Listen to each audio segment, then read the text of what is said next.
The signal came at 3:42 in the morning Earth time. Dr. Alina Cross was asleep at her desk. Her coffee had gone cold hours ago. The screen in front of her had been showing the same empty static for 11 years. Then it beeped. She did not move at first. She thought it was a dream. The lab was quiet. The hum of the machines was the only sound. Her neck hurt from sleeping at a bad angle. The screen beeped again. This time she opened her eyes. She looked at the monitor. There was a line of data running across it, a real line, not noise, not the random scatter of dead space. A pattern, something with order in it. Her hands shook as she reached for the keyboard. She had spent her whole life waiting for this, listening to the dark.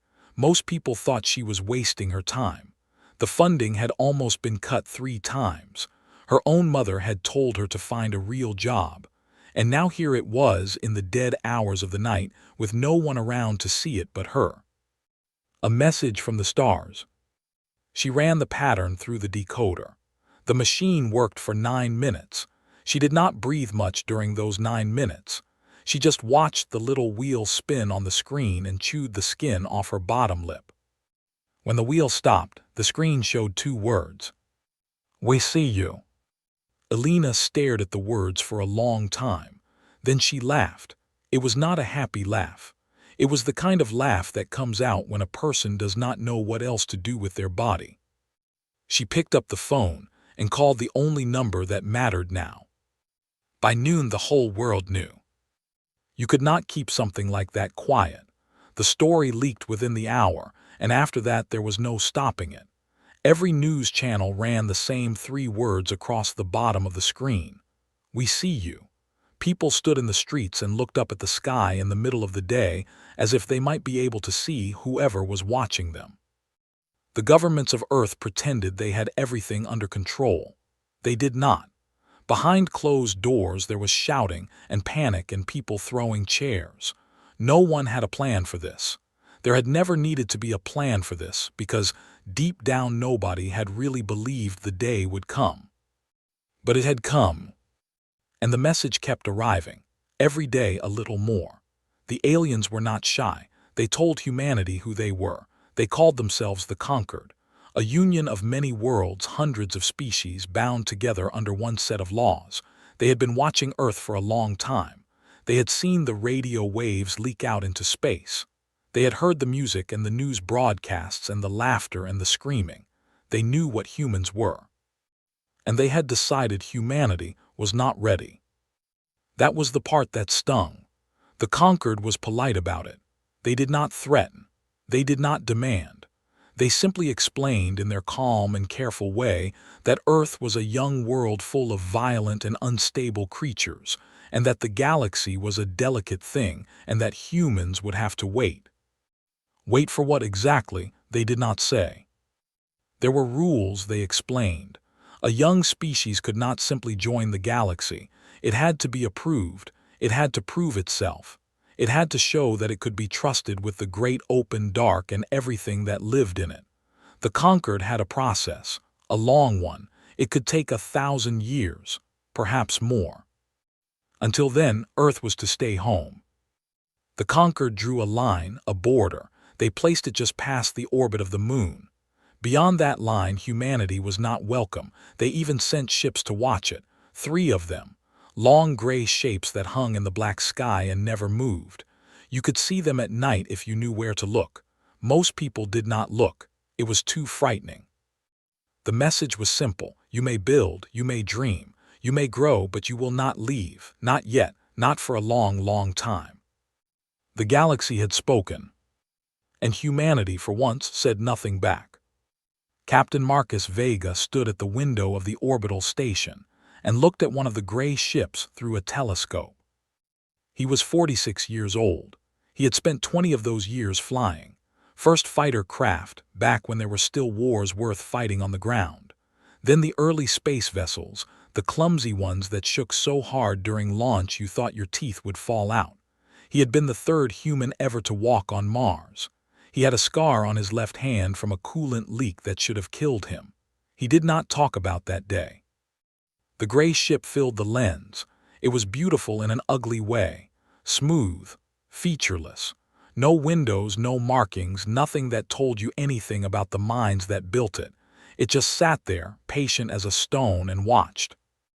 "They are not even pointing weapons at us," said the young officer beside him. Her name was Reyes.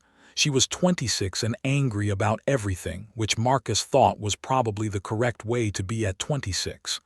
"They don't need to. They're not scared of us. We're not even worth a weapon to them." Marcus did not answer right away. He kept his eye on the telescope. "My grandfather flew planes," he said at last. "Old ones, the kind with propellers. He told me once that the sky used to feel endless, like there was always more of it, more to climb into, more to find. And now there isn't." "Now there's a fence," Marcus said, "right there, past the moon, the whole rest of everything on the other side of it." He finally pulled away from the telescope and rubbed his eye. "And some polite voice telling us to be good little children and stay in the yard." Reyes crossed her arms. "So what do we do?" Marcus looked at her. There was something in his face that she would remember later, when everything had changed. A kind of stubbornness. The look of a man who had been told no one too many times and had stopped finding it convincing. "We do what humans always do," he said. "We figure out how to climb the fence. The thing about telling a species like humanity to sit still is that you do not actually understand what you are asking." The conquered did not understand. They were old, they were wise. They had seen many young worlds, and most of those worlds had done exactly as they were told. A young species faced with a power so far beyond it usually grew quiet. It accepted its place. It waited its turn, generation after generation, slow and patient and obedient. That was the normal way of things. Humanity was not normal. It started small, it always does. A man named Dr. Aaron Vell, working out of a half-funded lab in a cold country, looked at the data the Conquered had sent and noticed something. The Conquered had told humanity a great deal about itself, more than it meant to. In its long, careful explanations of why humans were not ready, it had let slip pieces of how its own technology worked. Just hints, just edges of things, a word here, a diagram there. Enough to suggest that the laws of physics humanity thought it understood were not the whole story. Dr. Vell did not sleep much after he noticed that. He pulled in others, quietly, a physicist from one country, an engineer from another. Old rivals who had spent their careers competing now sat at the same table because something larger had arrived to make their old quarrels look childish. They did not announce what they were doing. They did not want the conquered ships to notice. They worked underground in the dark, the way humans had always worked best. And slowly, piece by piece, they began to understand. The conquered had assumed humanity would treat their warning as a wall, a thing to stop at. Humanity treated it as a hint. Alina Cross became famous, which she hated. People wanted her opinion on everything now. She was the woman who had heard the stars first. They put her face on screens. They asked her what the aliens were like, as if she had met them, as if she had shared a meal with them instead of decoding 2 words at 4 in the morning. She gave the same answer every time. "I don't know, nobody knows, that's the whole problem." But behind the cameras she was working too. The conquered kept sending messages and someone had to read them, and she was the best in the world at it. So she read, and the more she read, the stranger it felt. The conquered's messages were kind. That was the unsettling part. They were not the words of a cruel master. They were the words of a careful parent, patient, gentle, certain that they knew best. "We do this for your protection," the messages said. "The galaxy is dangerous.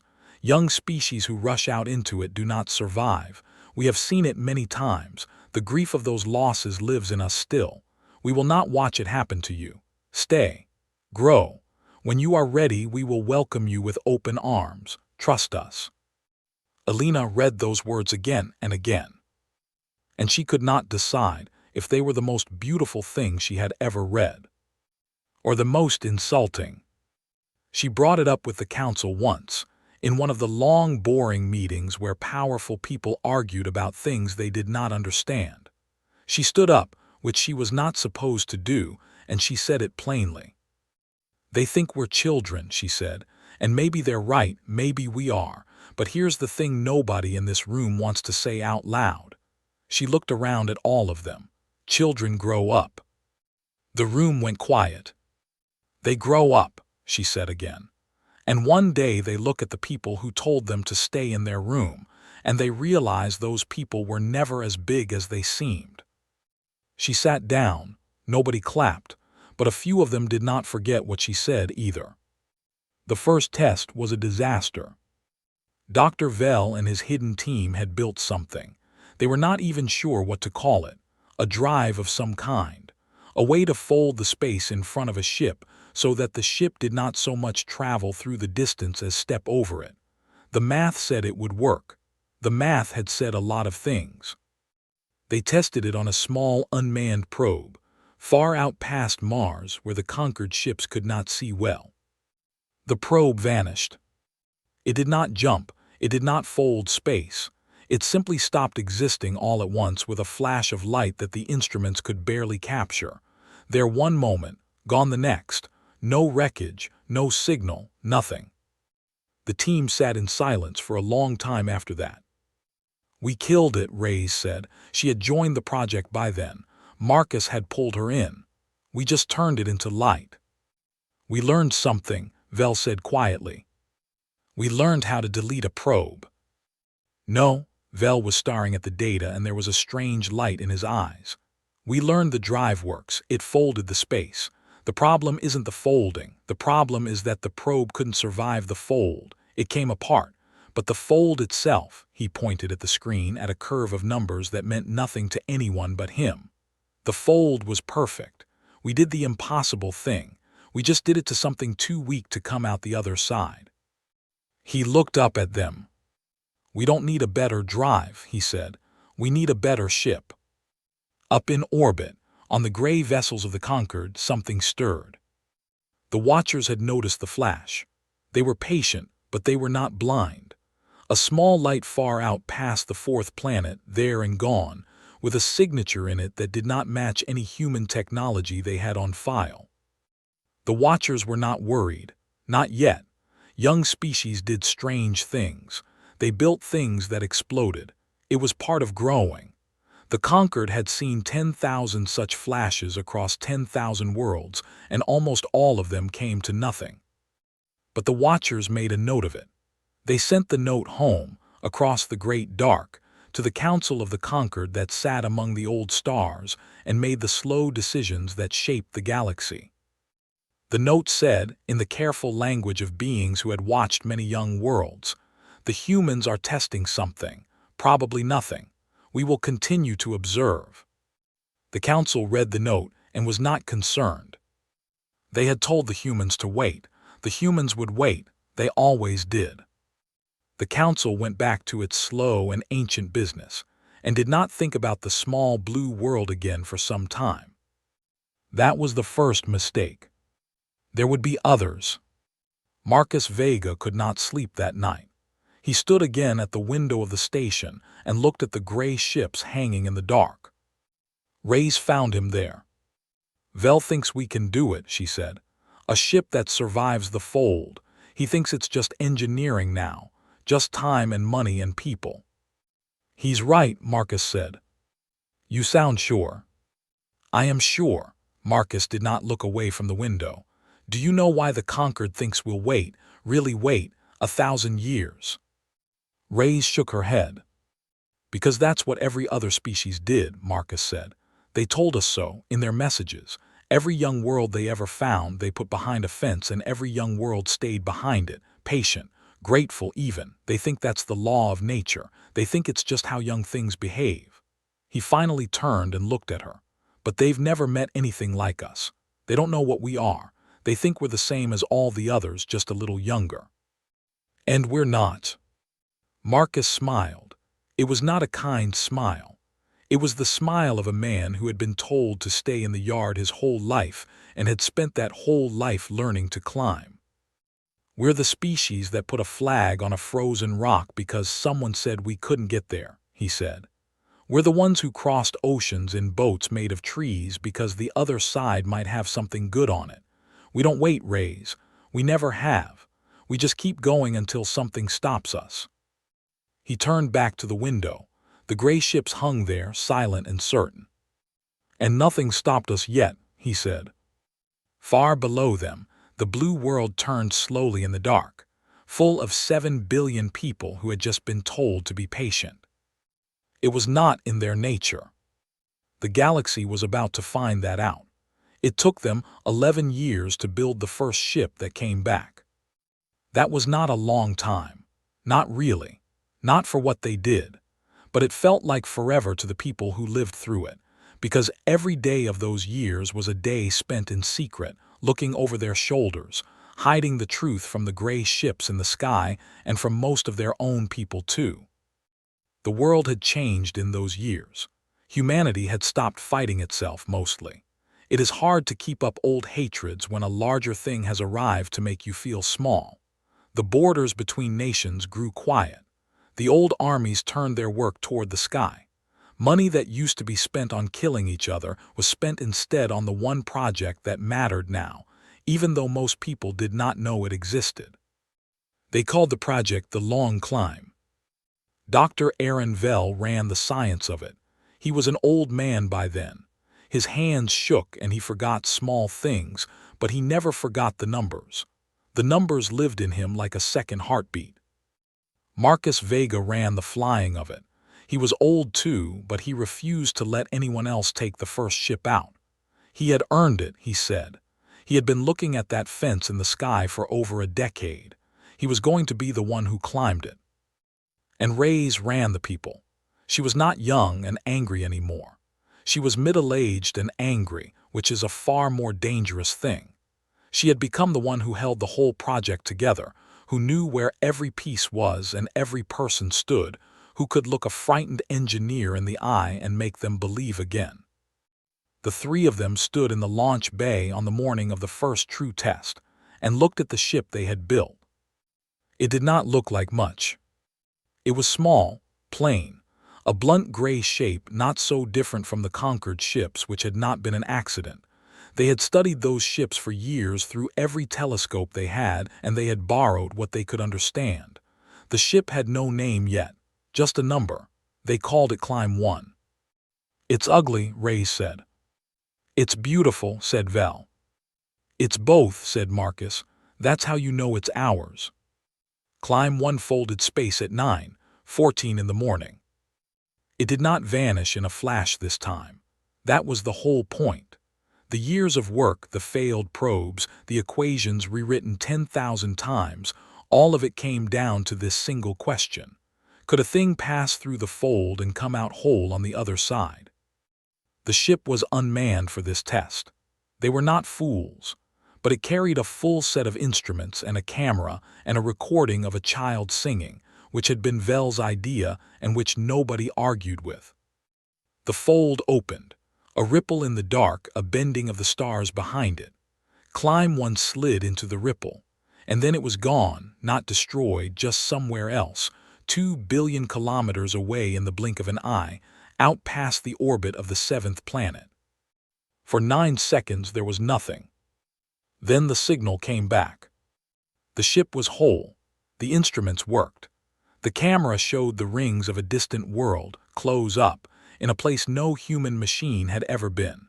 And the recording was still playing, the child still singing, the small human voice carrying through a vessel that had just done the impossible. The launch bay erupted. People who had not slept properly in years screamed and wept and grabbed each other.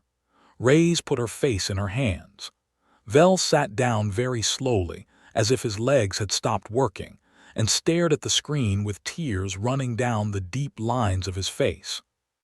Marcus did not celebrate. He stood very still and looked at the image of those distant rings, and he thought about the fence in the sky and how it was no longer a fence at all. It was just a line someone had drawn, and lines could be crossed. "Bring her home," he said quietly. Climb 1 folded again, and came back and landed and was whole. The long climb was over. The real work was about to begin. They did not tell the conquered. This was a thing they argued about, long and hard, in the meetings that followed. Some people said they should announce it. Stand tall. Tell the galaxy that humanity had cracked the fold and would not be staying home after all. Be proud. Be loud. Alina Cross was in those meetings. She was old now too, her hair gone gray, but her mind was sharp as ever.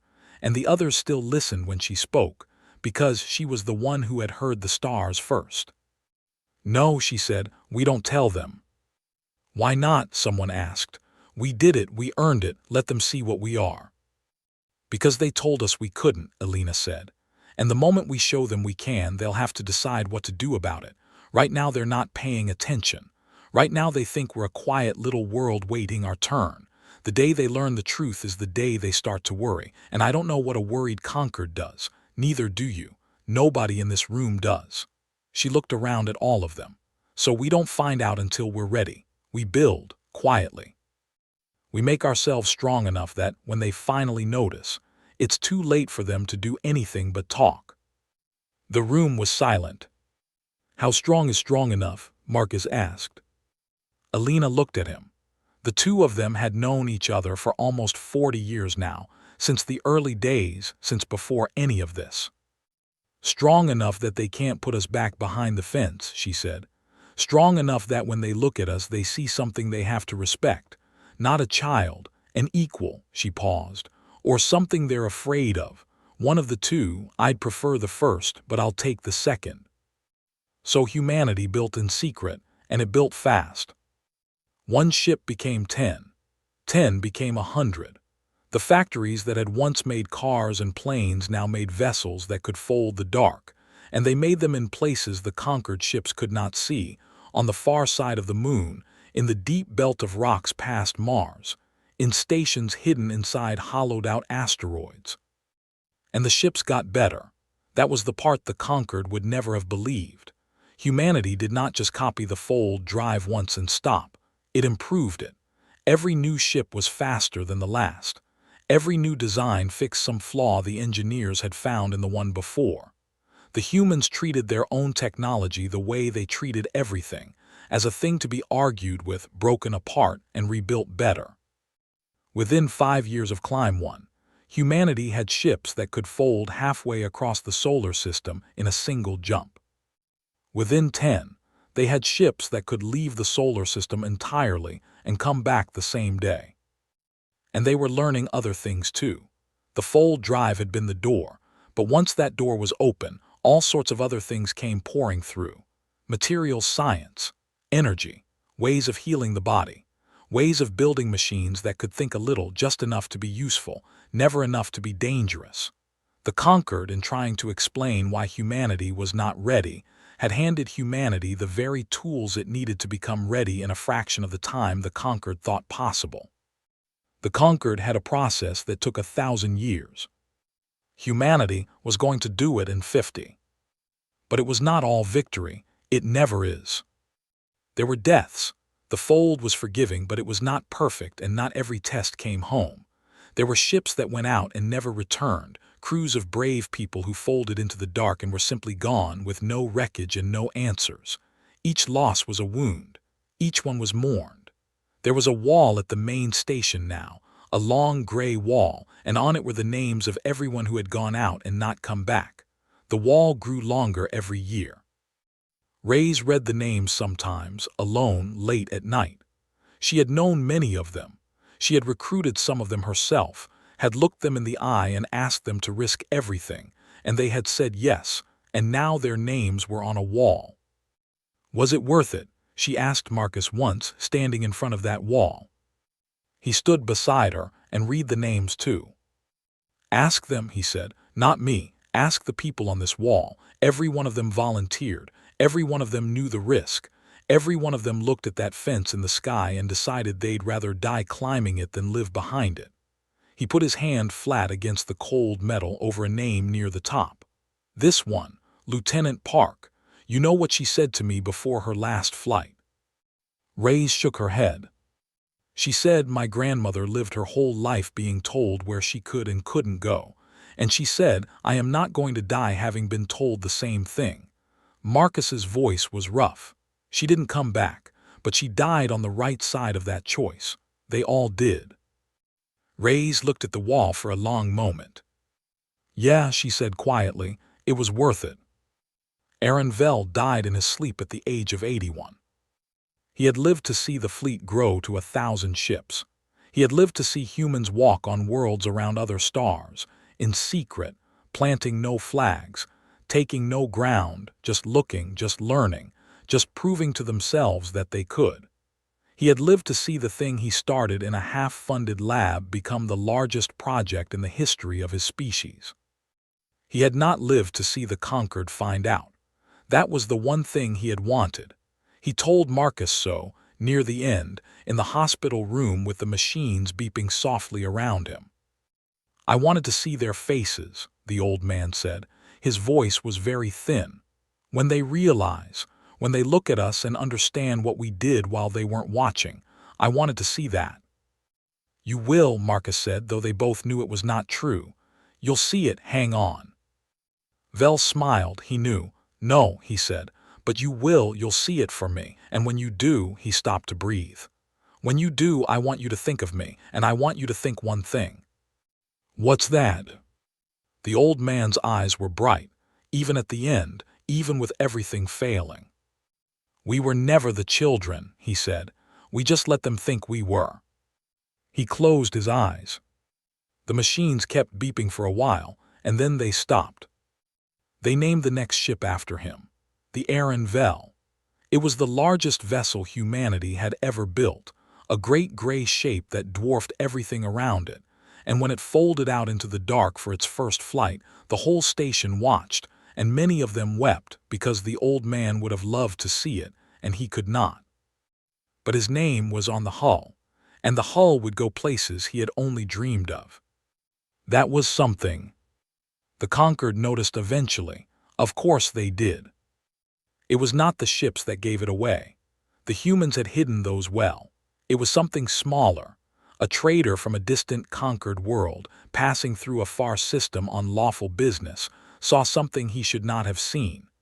A human vessel, parked in the dark of a moon, doing nothing wrong, simply being where no human vessel should have been able to reach. The trader was confused at first. He checked his records. The records said humanity was a young world, fenced in past its own moon, forbidden the fold, not due to join the galaxy for another 900 years. The records were wrong. The trader did the lawful thing. He reported it. The report traveled across the dark, from station to station, council to council, until it reached the old stars where the great minds of the conquered sat and made their slow decisions. The report said, in the careful language of the conquered, a human vessel has been observed in deep space, far beyond the permitted boundary. The vessel uses the fold. This is not possible according to our assessment. Recommend immediate investigation. The council read the report.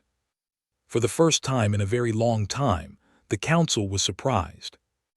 They sent ships, not 3 watchers this time, a proper fleet by conquered standards, 40 vessels crewed by experienced beings sent to the small blue world to find out what was happening and to remind humanity firmly of its place.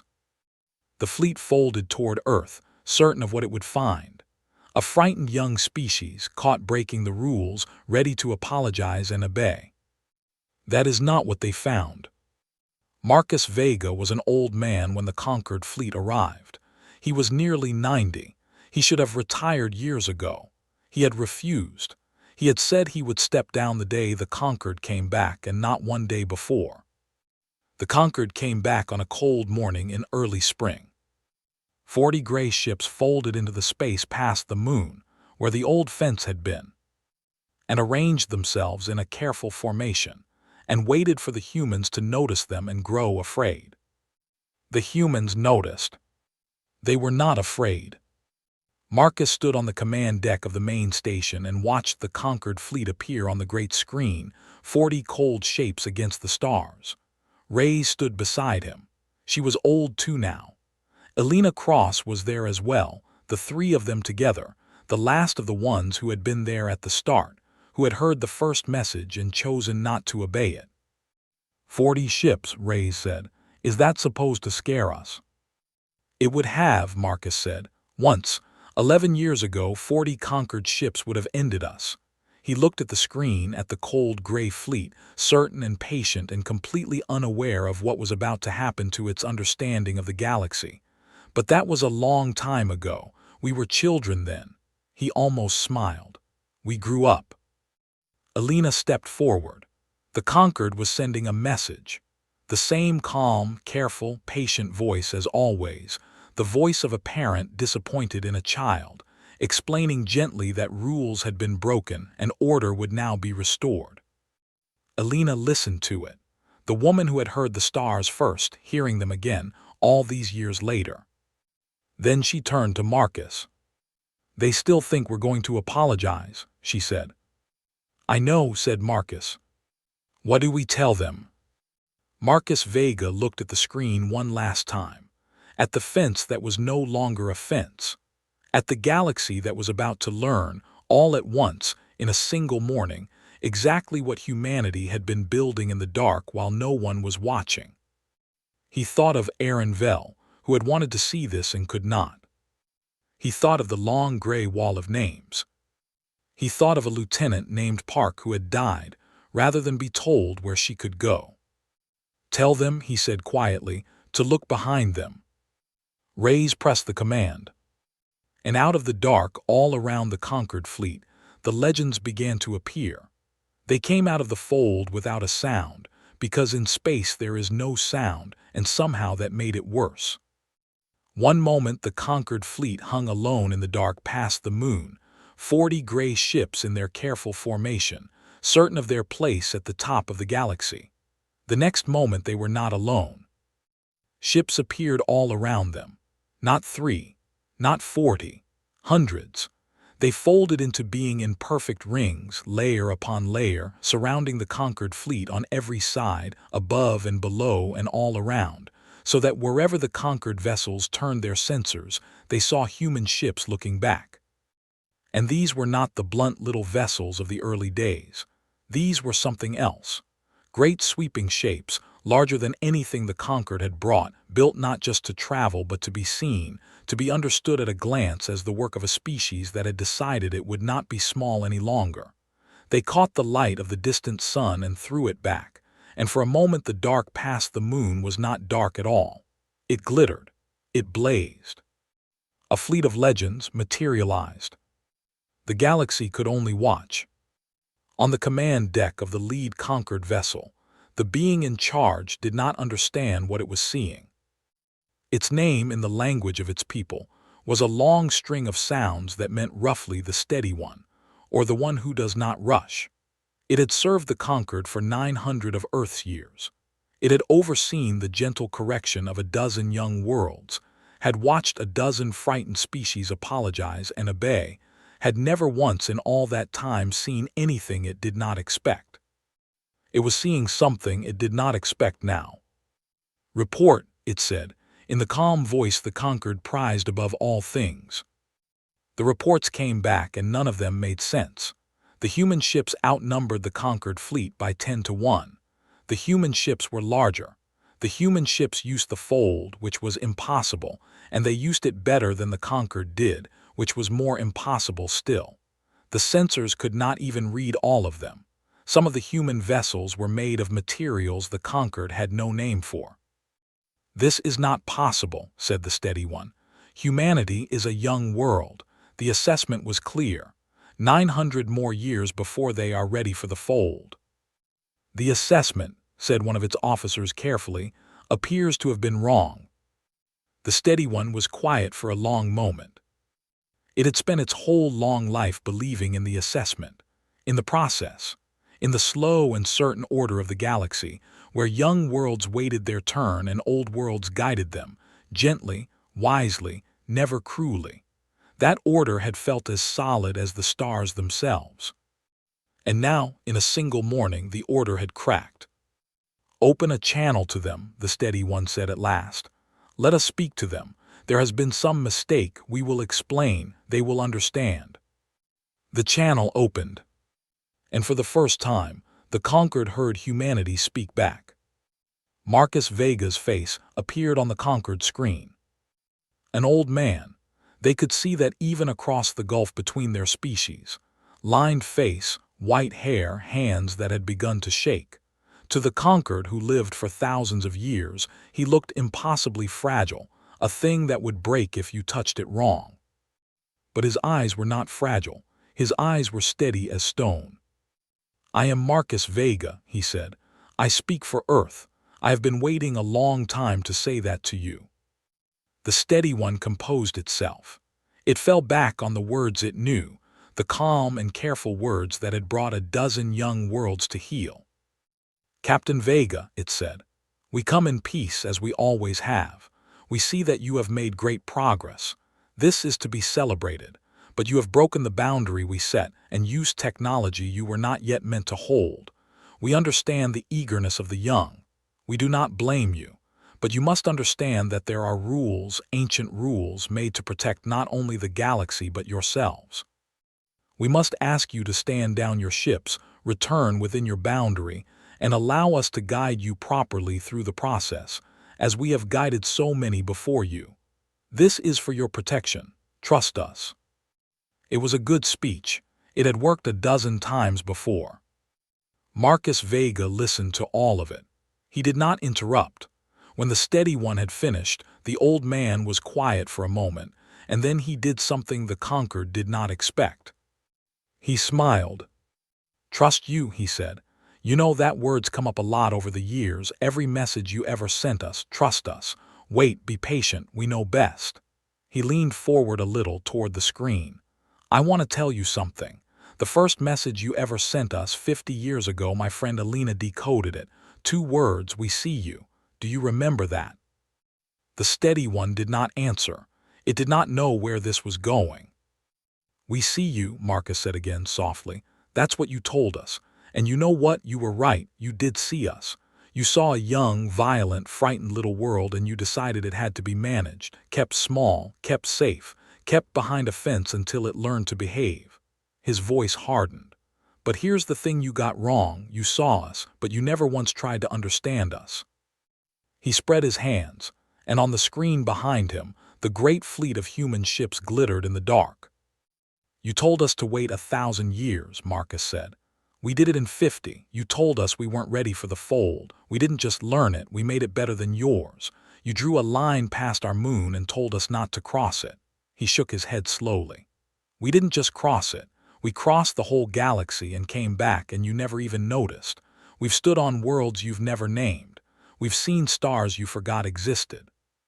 We did all of it in the dark, while you sat in your old chairs and assured each other that the children were safely in their room. The steady one felt something it had not felt in 900 years. It felt small. You misunderstand, the steady one tried. Its calm was fraying now just slightly in a way its own officers had never heard. Our intent was never to keep you small. It was to keep you safe. The galaxy is dangerous. There are species out there far older and far crueler than us. There are powers that would have crushed a young Earth without a thought. We fenced you in to protect you from them. That is the truth. We are not your jailers. We are your shield. And for the first time, Marcus paused. Because something in that rang true. He could hear it. The steady one was not lying. There was real fear in those words, real care. The care of an old thing that had watched young things die and did not want to watch it again. Alina Cross stepped into view beside Marcus. The conquered recognized her too, somehow, the one who had heard them first. We believe you, Alina said, maybe for the first time. We actually believe you mean well, but you have to understand something. She looked into the screen, into the strange eyes of a being older than her whole civilization. Meaning well isn't the same as being right. You decided what was good for us without ever asking us. You looked at us and you saw a child, and you locked the child in its room for its own protection, and you called that love. She shook her head. It isn't love. It's fear wearing love's clothes, and we are done being afraid. You do not understand the dangers. Then tell us, Alina said. Tell us about the dangers as equals. Sit down with us and explain what's out there and we'll decide together what to do about it. That's what you do with someone you respect. You don't fence them in. You don't decide for them, you talk to them. She paused. We're not asking your permission to exist anymore. Those days are over, but we'd still rather have you as a partner than an enemy. The choice is yours, it always was. You just never offered it to us. So we're offering it to you. The steady one was silent. Around it the human fleet glittered, patient now, waiting. The humans were not firing. The humans had not fired a single shot. They had simply appeared in overwhelming numbers and proven a point, and then offered their hand. That more than anything unsettled the steady one. It had expected fear or rage or desperate apology. It had not expected this. This calm. This strange, hard generosity. The humans held all the cards, and instead of crushing the conquered fleet, they were inviting it to talk. It was not how young species behaved. It was, the steady one realized slowly, how a grown one did. Far away, across the dark, the great council of the conquered received the news as it happened. They were old beings, the council, the oldest of the old. They had guided the galaxy for longer than humanity had been a species, and they were not used to being surprised, and they did not like it. The reports came in. Humanity had the fold. Humanity had a fleet larger and finer than anything the conquered could field. Humanity had surrounded a conquered fleet and instead of destroying it, had offered partnership. The council argued. Some among them were afraid. They said humanity was dangerous, that it had hidden its strength and broken the rules and could not be trusted, that the only safe path was to gather the full might of the conquered and put the humans down before they grew any stronger. There were enough worlds in the conquered, enough ships, enough power. It could be done. It would be terrible, but it could be done. Others disagreed. They said humanity had not fired a shot. They said a species that wanted war does not offer its hand. They said the old assessment had been wrong, badly wrong, and that the right response to being wrong was to learn, not to lash out. They said that to attack humanity now would be to start the very war they feared, and to start it against a foe they did not understand. The argument went on for a long time. And while it went on, an old member of the council, one who had said nothing yet, finally spoke. We made a mistake, this one said. Not today, long ago. The day we drew the line past their moon and called it protection. We never asked them what they wanted, we decided we knew. We have done this 1,000 times with 1,000 young worlds, and every time it worked, and so we believed it was wisdom. The old being paused. But it was not wisdom, it was habit. And habit is a poor guide when something new arrives. Something has arrived now that does not fit our habits. The question is not whether to crush it or fear it. The question is whether we are wise enough to change. The council was quiet. They have offered us partnership, the old being continued. After everything we did to them, they have offered us their hand. I have lived a very long time, and I have rarely seen such a thing. Most species, given that power, would have taken revenge. These ones offer friendship instead. It looked around at the others. I do not think that is the act of a dangerous people. I think it is the act of a people better than we expected, perhaps even better than us. And I think if we attack them, we will deserve the war that follows, and we will lose it, and the galaxy will be poorer for the loss of what they might have become. Back past the moon, the steady one made its decision.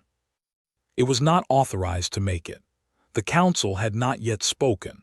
But the steady one had served the conquered for 900 years, and it had earned the right to trust its own judgment, and its judgment now was clear.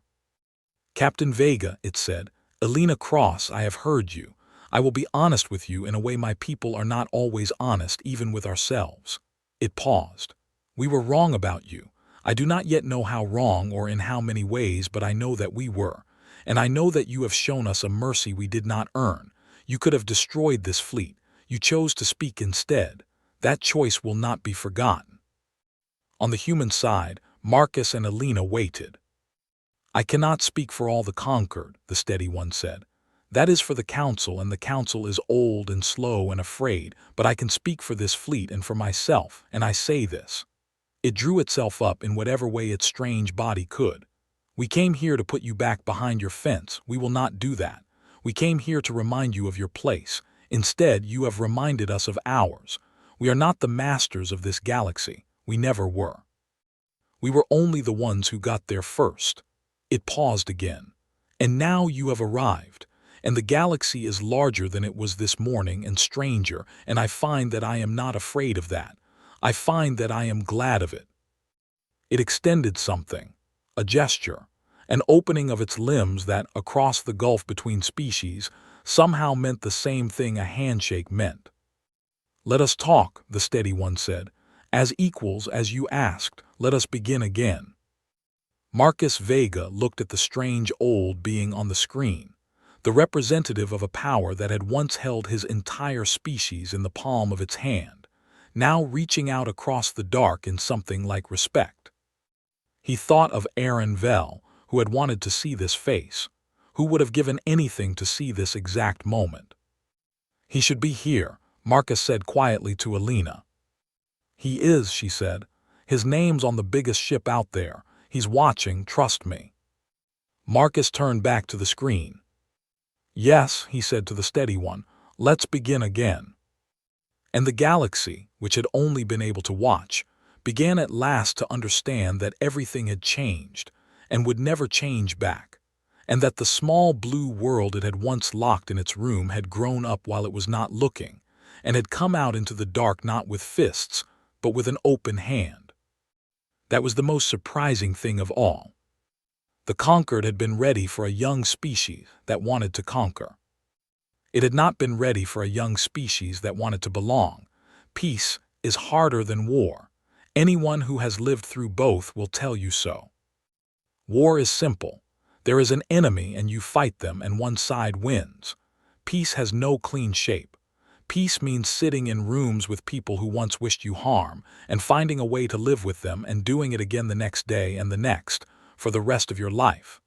Peace is the long, slow work of trust, and trust does not come easily to anyone, human or conquered. So the years that followed the meeting past the moon were not easy years. They were good years mostly, but they were not easy. The conquered council, after long argument, chose the path of the old member who had spoken for change. They did not attack. They opened their doors instead. Humanity was invited to join the galaxy, not in 900 years, not after 1,000 years of waiting, but now as it was, fierce and young and stubborn and far stronger than anyone had expected. The fence past the moon came down. Not in a single day. It came down slowly, piece by piece, agreement by agreement, in long meetings full of careful words and slow translation, but it came down. And one morning Alina Cross stood at the window of the station and looked out and realized there were no gray watcher ships in the sky anymore. They had simply gone. The fence was gone. The dark was open, all of it, the whole great galaxy, free for humanity to climb into at last. She had spent her whole life waiting for that. She wept a little standing there. Old women are allowed to weep at windows. She had earned it. Marcus Vega did not live to see all of it. He had held on long enough to see the fence come down, long enough to shake the strange limb of the steady one in person, on a station built halfway between Earth and the nearest conquered world, where humans and conquered met now as partners. He had been the first human to do that. He had stood there, an old man barely able to walk, and reached out and touched a being from another star, and the two of them had stood together in silence for a moment, two old soldiers who had spent their lives serving causes that had finally stopped being enemies.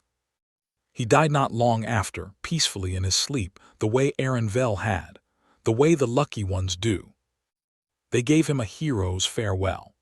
The whole of humanity stopped to mourn him, and the conquered sent a delegation, which had never happened before for any human, and the steady one itself came and stood among the mourners and said, in its careful voice, that it had known the man only briefly but that it would remember him for the 1,000 years it had left to live, and that it counted itself fortunate to have met him.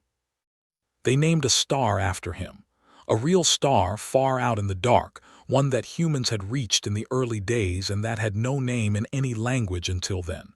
They called it Vega's light. It still burns out there. You can see it on a clear night if you know where to look. Ray spoke at his farewell. She was the last of the three now, the last of the ones who had been there at the start. Alina was gone too by then, and Vel long before her, and now Marcus, and only Ray's remained. He told me once that the sky used to feel endless, Ray said, standing before the gathered crowds and the conquered delegation and the watching cameras of two civilizations. His grandfather flew planes, the old kind with propellers, and his grandfather told him that the sky used to feel like there was always more of it, more to climb into, more to find. Her voice was steady, the way Marcus's had always been. And then the fence came, and for a while the sky stopped feeling endless. For a while it felt like a ceiling. She looked up, out the great window of the station at the open dark. He spent his whole life climbing that fence, she said. He didn't do it for himself. He knew he wouldn't see most of what came after. He did it so that the children growing up now and their children and theirs would look up at the sky and feel what his grandfather felt, that it's endless, that there's always more, that nothing is closed to them and no one gets to tell them where they can and cannot go. She paused. He gave us the sky back, that's what he did. He gave us the sky. The crowds were silent. Look up, Ray said. Go on, look up. That's his monument, the whole open dark, every star in it. She smiled, though there were tears on her face. He'd hate a statue, so look up instead. That's what he'd want. And they did. Humans and conquered both in that great station between the worlds.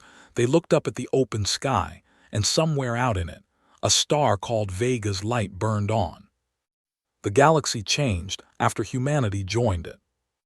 The conquered had expected humanity to slot quietly into the existing order, to take its place among the species, learn the customs, follow the ancient ways. That is what young worlds did. Humanity did not do that. Humanity arrived in the galaxy the way it did everything, by questioning, arguing, breaking things apart to see how they worked and then building them better. The conquered had ways of doing things that had not changed in 10,000 years. Humans looked at those ways and asked, simply, why? Why this way and not another? Why has no one improved this? Why do you accept this when it could be so much better? At first this drove the conquered half mad. The older species found humans exhausting, loud, restless, never satisfied, always pushing, always asking, always certain that things could be made better and unwilling to leave them alone. But slowly, the conquered began to see what the humans saw. The ancient ways had grown stale. The galaxy had been still for so long that it had forgotten how to change, and a thing that cannot change is a thing that has begun, very quietly, to die. Humanity arrived like a cold wind through a closed house, throwing open windows that had been shut for 1,000 years, letting the stale air out and the fresh air in. The fold drive was just the beginning. Humans improved the medicine of a dozen species. They found new ways to grow food on dead worlds. They asked questions about the deep laws of the universe that the conquered had stopped asking long ago, and some of those questions had answers, and the answers changed things. Other young species watched all this, and other young species, who had spent their own centuries waiting patiently behind their own fences, began to wonder, if humanity did not have to wait, why did they? If the old assessment had been wrong about Earth, what else was it wrong about? The careful order of the conquered, which had held for 10,000 years, began to come apart, not in violence, in questions. In 1,000 small worlds looking at humanity and thinking, for the first time, that perhaps they did not have to be small either. The steady one lived through all of it, and watched and learned. It had been changed by that morning past the moon. It would never be quite the same being it had been before. It had spent 900 years certain of the order of things, and then in a single morning that certainty had broken, and a being does not recover from a thing like that.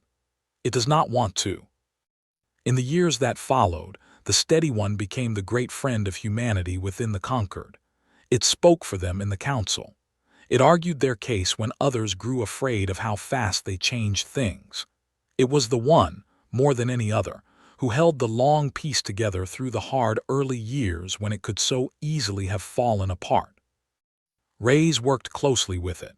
The two of them, the old human and the old conquered, became something like friends, in the strange way that two people from utterly different worlds can become friends when they have both given their lives to the same difficult thing. "Do you ever regret it?" Rays asked the steady one once. They were aboard the station between the worlds looking out at the dark, letting us in, everything we changed, everything we broke. Your whole order 10,000 years old and we tore through it in a generation. Do you regret it? The steady one was quiet for a long moment, in the way it had. "I will tell you something I have never told another being," it said. "Before your people came, I was tired. I did not know it then. I had lived 900 years, and every one of those years was the same as the last, the same order, the same slow, certain ways. I thought I was at peace. I was not at peace. I was asleep." It turned its strange eyes toward her. "Your people woke me. You woke all of us.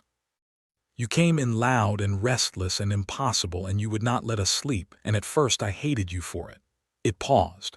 "And now I cannot imagine the galaxy without you in it. I do not want to. You broke our order, yes. But our order was a beautiful cage, and we had been inside it so long we had forgotten it was a cage at all. You showed us the door. You showed all of us the door." It looked back out at the dark. "No," the steady one said. "I do not regret it. I only regret that we did not let you in sooner. I regret the years we wasted, telling you to wait when we should have been learning from you all along. That is my one regret, not that we changed, that we waited so long to begin." Rays did not say anything. There was nothing to say to that. She just stood beside her old friend, the human and the conquered, and the two of them looked out at the galaxy they had both helped to remake. Rays grew very old, older than anyone had expected. The human lifespan had stretched in those years with all the new medicine, and she lived to see things she had never dreamed of. She lived to see humanity spread across 100 worlds. She lived to see the first child born who was part human and part something else, the result of bonds that crossed species in ways the old conquered would never have allowed, ways that humanity simply did, because humanity had never been good at staying inside the lines. She lived to see the galaxy fill with motion and change and argument and life, where once it had been still. And near the end of her very long life, she went back to the wall, the long gray wall of names, the one she had read alone late at night in the early days, the wall of everyone who had gone out into the dark and not come back. It was still there. They had kept it, all these years, in a place of honor on the oldest station, and the names were still on it, every one. She walked along it slowly. Her body was failing now. She used a cane and then later a chair, and at the very end others had to help her. But she walked the length of that wall one last time, and she read every name, the way she always had. Lieutenant Park near the top. The one who would not be told where she could go. And so many others. So many people who had looked at the fence in the sky and decided they would rather die climbing it than live behind it. "We made it," Rays said to the wall very quietly in a voice that only the names could hear. "All of you, we made it. The sky's open now. It's all open. Everything you died for, we got it, every bit of it." Her old eyes were wet. "Thank you. I'm the last one left who remembers the start. So somebody had to come and say it. Thank you for all of it. We made it because of you." She stood before the wall a long time. Then she went home, and she rested, and not long after she joined them. The story should end there, perhaps. With the last of the founders gone, and the galaxy remade, and the long peace holding, and the children of Earth spread out among the stars, free at last, the fence a distant memory. But the universe is larger than any single victory. And humanity had grown strong, and the galaxy had grown open, and far out in the deep dark, past the edges of everything the conquered had ever mapped, in the places even the oldest species had never gone, something had taken notice of all this change. Something old. Something that had been still for far longer than the conquered, that had watched the galaxy from its dark and distant place for ages beyond counting, and that did not like the new motion it saw spreading across the stars. Something that had its own ideas about order and silence and the proper place of young and noisy things. The conquered had been a fence around humanity. But there were older powers than the conquered, and some fences are built by hands that do not believe in open hands at all. The peace had held for a long time. It was about to be tested in a way that no one, human or conquered, had imagined. And humanity, free at last, having climbed every fence put in front of it, was about to learn that the galaxy had one more fence left. The oldest one. The one nobody had ever climbed. It came without warning, the way the worst things do. The first sign was a silence. A whole conquered world, far out near the deep edge of the galaxy, simply stopped answering. One day it was there, sending its messages, going about its long, quiet business. The next day there was nothing, no distress call, no sign of attack, no wreckage, just silence where a billion living things had been. Then another world went silent, then another. The silence was moving. Slowly, world by world, from the deep dark toward the heart of the galaxy, something was passing through the old conquered systems and leaving nothing behind. Not death exactly, worse than death. The worlds were not destroyed. They were simply emptied, stilled. Whatever had been alive on them was gone, and what remained was quiet and cold and perfectly intact, like a house whose family has vanished and left everything in its place. The conquered, 10,000 years old, had no record of anything like it. But the oldest among them, the very oldest, had something, not a record, a memory, a fear passed down so long that it had become more like a legend than a fact. They called it, in the oldest language, the stillness, a thing from before the conquered, a thing that did not want to rule the galaxy or conquer it or even destroy it, a thing that simply wanted it quiet, that believed in whatever passed for its mind, that life was a kind of noise, and that noise was a kind of sickness, and that the proper state of all things was silence. It had slept for an age. The conquered, in its careful stillness, had not woken it. The conquered had been quiet enough to be ignored. But humanity was not quiet.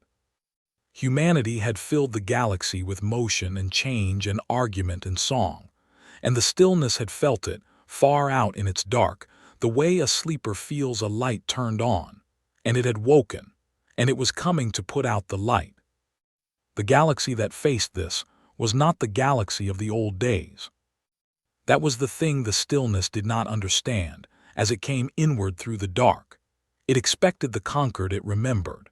A slow, quiet, careful order that would freeze in fear and offer no resistance, the way everything always had before the stillness, back in the ages when it had last walked among the stars.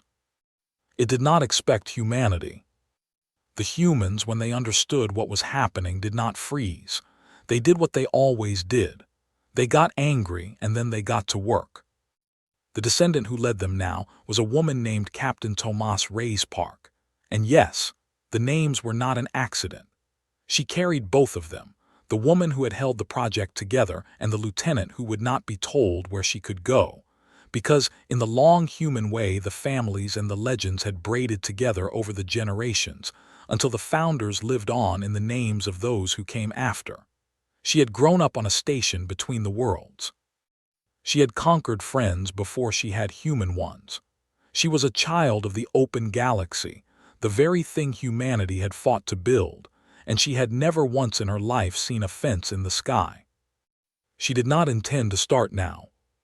It empties worlds, she said, standing before the gathered council of the conquered and the assembled captains of humanity, two civilizations in one room which the old days would have thought impossible. It silences them. It thinks life is noise and it wants the noise to stop. She looked around the room. Well, I've got news for it. We are the noisiest thing this galaxy has ever produced.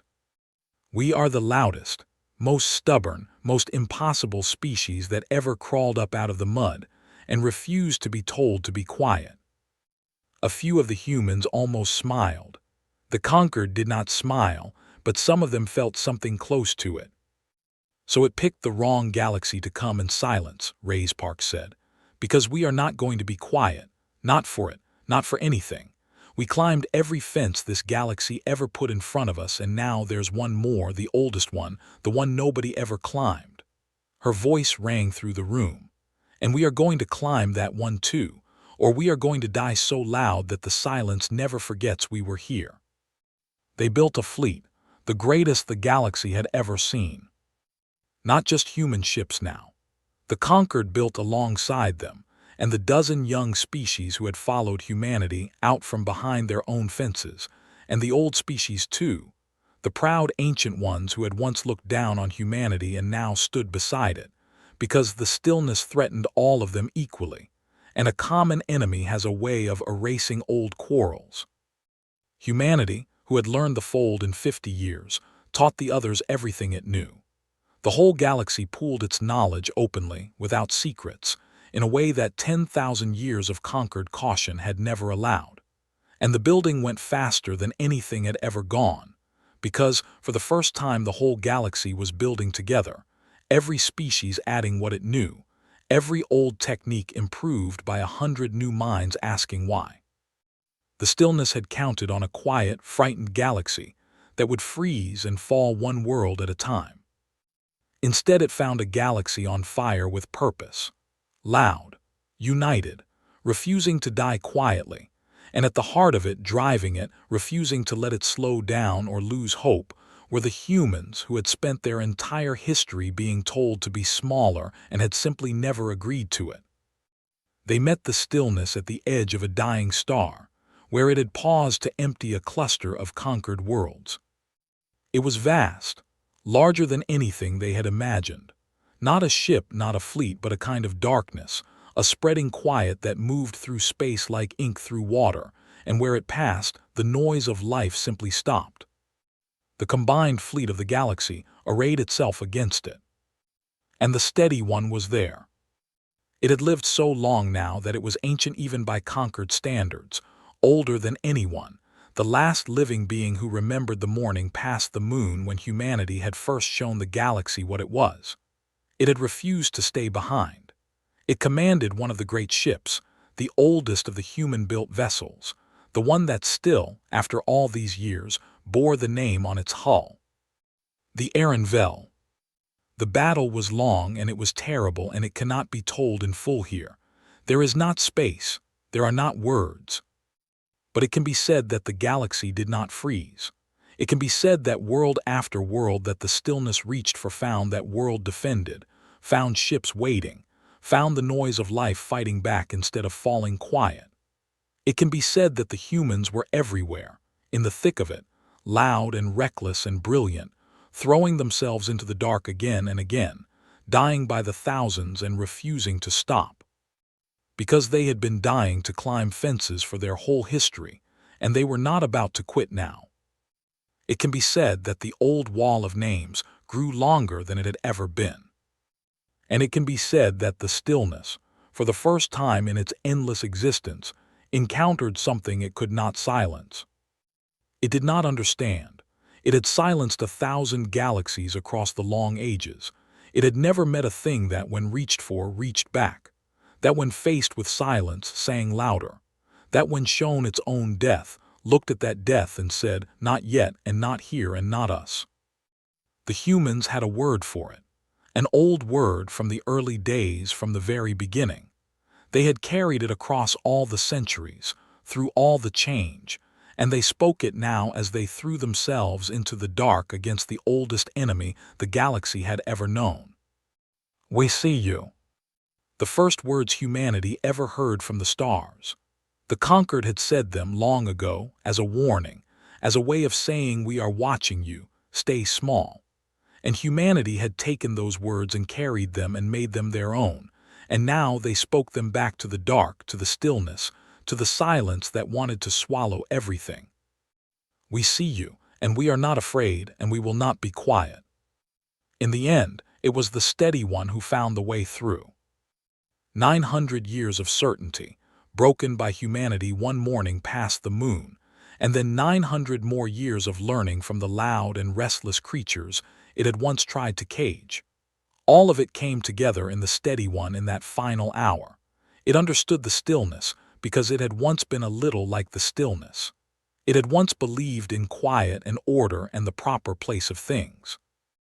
And it had been wrong, and humanity had shown it how it was wrong. And now it knew the one thing the stillness could not understand. That life is not noise. That life is the point. That a galaxy full of motion and argument and song and reckless impossible striving is not a sickness to be cured, but the most precious thing the universe has ever produced, and that anything which would silence it has mistaken the disease for the cure. The steady one took the Aaron Vel into the very heart of the darkness, where no one else could follow, carrying with it everything the galaxy had learned, every new technique, every impossible human improvement, all of it focused into a single act that the old conquered could never have managed alone, and that humanity could never have imagined without the old wisdom to guide it. The product of two civilizations. The thing that could only have existed because a frightened young world had once refused to stay behind its fence, and an ancient tired one had been brave enough to let it out. What happened in the heart of that darkness, no one fully knows. The Aaron Vel did not come back. The steady one did not come back. But the stillness stopped. It did not retreat. It did not flee. It simply stopped and went quiet itself, and the spreading dark drew back and shrank and faded, and the worlds it had emptied stayed empty, but no new worlds went silent.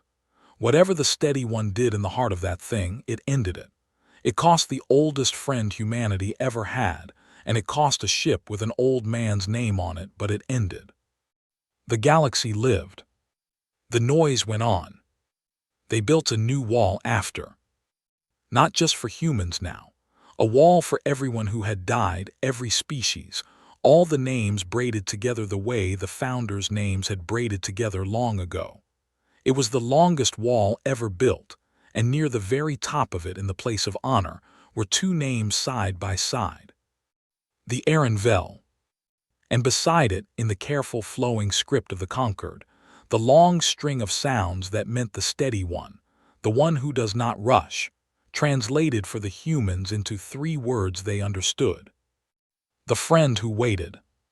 Captain Rayspark stood before that wall when it was finished, and she was old by then too, the way they all got old in the end, and she read the names, all of them, human and conquered and the dozen species in between, the way the first Rays had read the names long ago in the early days when the wall was small. She thought about the whole long story. The signal at 3:42 in the morning, the fence past the moon, the long climb 11 years in the dark, the fleet of legends that materialized past the moon while the galaxy could only watch, the open hand instead of the fist, the peace that was harder than war, and then the oldest fence of all, the one nobody had ever climbed, and how the galaxy had climbed it together, loud and unafraid, refusing to the very end to be made quiet. She looked up, the way the first Rays had told everyone to look up, all those centuries ago, at Marcus Vega's farewell. The sky was open, all of it, every star. There were no fences left. "We did it," she said quietly to all the names on the wall, the humans and the conquered and everyone in between. Every fence they ever put in front of us, the first one past the moon, and the last one, the oldest one, the one made of silence. Her old eyes shone. "We climbed them all, and we did it together in the end. That's the part the old galaxy never understood about us. They thought we wanted to conquer. We never did. We just wanted the sky. We just wanted nobody to ever tell us, or anyone, where they could and couldn't go." She put her hand flat against the cold wall, over the two names at the top, the old man's ship and the friend who waited, side by side forever. "The sky's open now," she said. "All of it for everyone forever," she smiled. "Rest, we've got it from here." And far out in the open dark, past worlds without number, a star called Vega's light still burned, the way it does to this day. And the galaxy went on, loud and restless and free, full of 1,000 species who would never again be told to be quiet, who looked up at the open sky and felt what an old man's grandfather had felt long ago on a small blue world. That the sky is endless. That there is always more. That nothing is closed to those who refuse to stay behind the fence. And the galaxy, which had once only been able to watch as humanity advanced, watched no longer. It rose with them into the open dark. All of it together. At last,